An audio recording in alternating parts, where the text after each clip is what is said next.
नमस्कार दर्शक बंधु मु प्रवीण आपण मानक स्वागतम जनाऊँगी अनुचिंता वर्ल्ड प्रवीण यूट्यूब चैनल को उभय स्त्री एवं पुरुष मानक पई बछा बछा 15टी टिप्स आज अनुचिंता आसंत जानी नबा।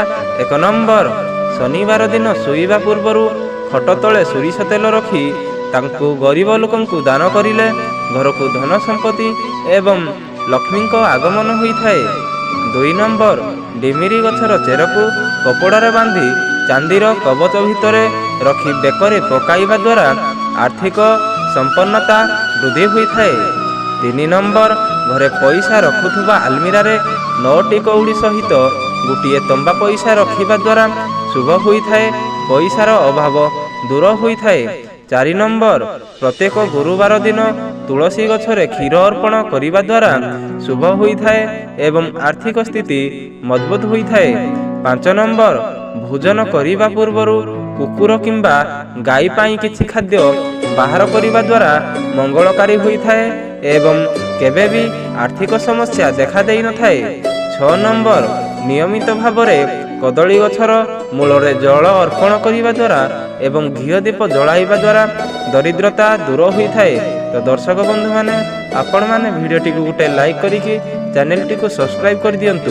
7 नंबर ज्योतिष शास्त्र अनुसार सोमवार दिन शिव मंदिर रे क्षीर एवं चाउल अर्पण करिबा द्वारा मन मुताबक चाकरी प्राप्ति होइथाए। 8 नंबर मंगलवार दिन घरे हनुमानक उड़ुथुबा फोटो लगाइबा नित्य पूजा अर्चना करिबा द्वारा मनपसंदर चाकरीटीए मिलिथाए।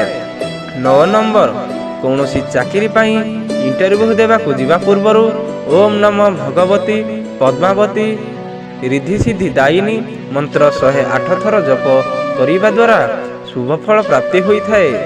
10 नंबर शनिवार दिन शनिक पूजा करिबा समय रे ओ शनिचराय नम मंत्र 108 थर जप करिबा द्वारा चाकरी जनित समस्या दूर होइथाए।